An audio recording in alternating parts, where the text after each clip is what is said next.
Hey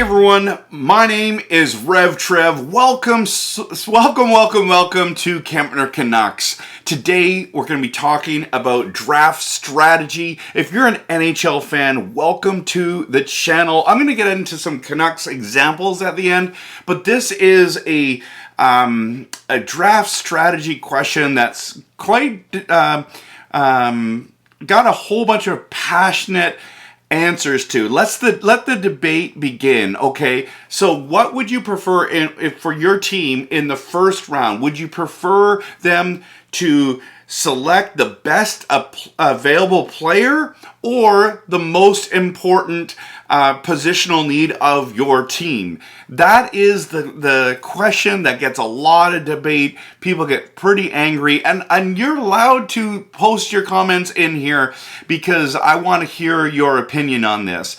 Now, if you haven't hit that like and subscribe button, I make passionate and realistic and honest Canucks content, and I love talking about the draft. If you're interested in some of those things, hit that like and subscribe button. Okay, so let's answer this question first. This raging debate, the answer is obviously both. Right? If you can, sometimes you can do both in a draft in the first round, right? And this is what I would call a draft perfection.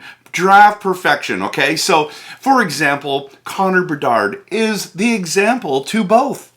As the best available player, and the most teams need a center, okay? So, and that's interesting, but once you start, as you're going down in the draft, this starts to change, and these questions of, you can't always get both, okay? You either have to pick the best, the most important positional need, or you're going to have to go with the best available player, no matter what. Okay, so elite centers, as we know, are so difficult to come by, and they overshadow they overshadow the wingers because you can get a lot of quality wingers later, but people want to solidify up the middle in their roster. Okay, so because they're so hard to find, some people will reach on centers, and then everyone else gets bumped down, and then you can find some amazing value. For example, Michkov, okay, is, in my opinion, the best winger in the draft, and I don't think it's that close. And if he lives up to his Malkin and Ovechkin hype, I don't care what your need is, you should be selecting Michkov.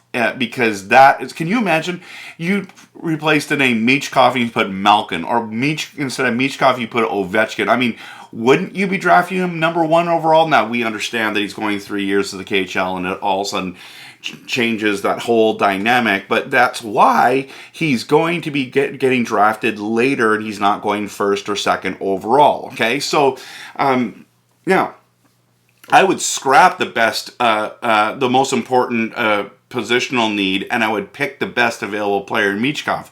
But what if the need later on in the draft outweighs the potential? For example, you have a glaring need at defense, right? And there's a stud like Michkov. Okay, maybe not Michkov, because you know what I just said about him. But what if he's not available, and maybe it's Leonard, or let's use a different higher guy, Will Smith. What would you do? Your team needs a D.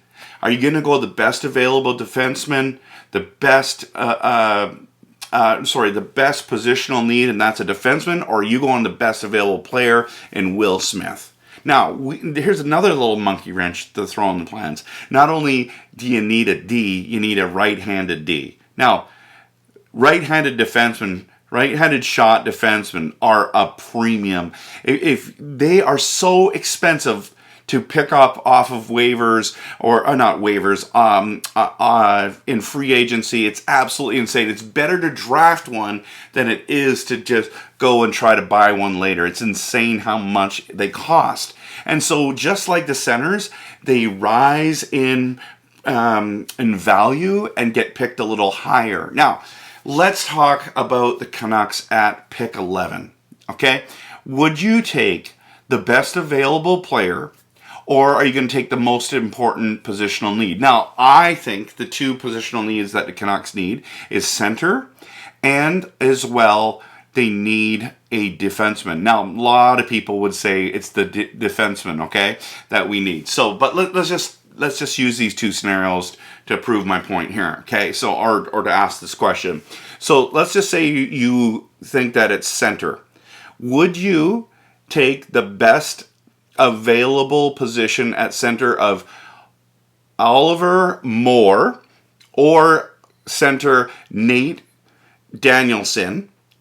Or would you take the best available player with Benson, Zach Benson, who's a superstar winger and he's going to light up the league? We know that he is special, okay?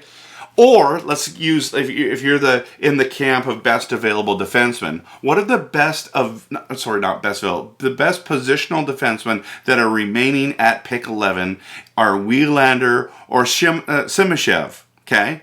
Would you pick Simashev or Wielander, or would you pick Benson? This is what I want you to answer in the comments right now. What would you select? Now, some of you are saying, well, it's a no-brainer. I don't even like Benson. Listen, Benson is highly touted. There's hardly any mock drafts that he's going lower than 7, okay? Like, he is a stud. So let's just use that as the guide, okay? And would you pick Benson or one of these centers, or Benson and one of these defensemen? Because that could be a realistic scenario for us. Maybe not, depending on, maybe it's Leonard instead of Benson, but whatever. Whoever is there, because Leonard is actually listed as a center, but Cam Robinson out of Elite Prospects Rinkside said that he hasn't played center in about a year and a half. So, who would you select and why? Please post it in the comments. I'd love that.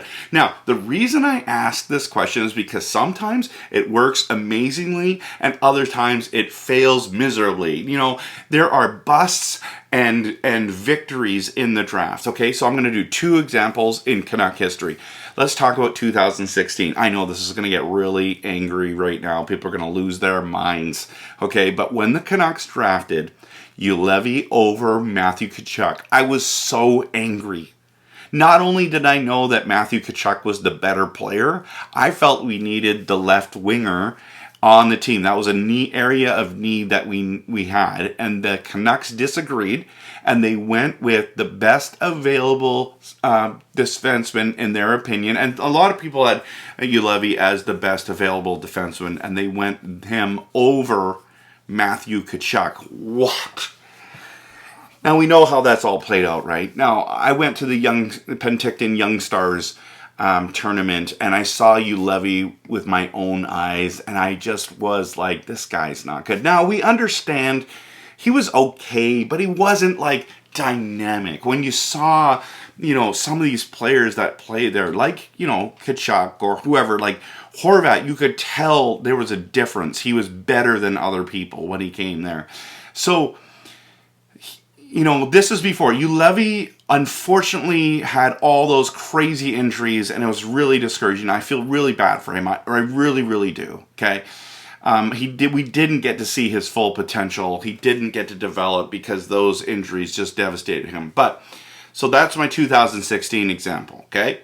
But let's go to 2018, and let's talk about when the Detroit Red Wings took the best available forward over the positional need of defense. And they took Zdeno at 6 over Quinn Hughes. Now, hindsight 2020, we know what happened there. I mean, Detroit has to be kicking themselves, right? Like, oh my goodness. If I was a Detroit fan right now, I'd be so raging at this part of the video. But Vancouver was able to pick the need over the forward, because the forwards coming up next was awful. They picked the best available player, but they also needed a defenseman. And I'll never forget, that is the draft that Jim Benning looked so excited. I've never seen him so happy in all the years and all the interviews, and rightly so. He and their scouting team picked right there. So the big question is, do you pick the best available player, or do you take the most important positional need? I want you to answer the question. Thanks so much for watching. like and subscribe, and always go Canucks, go.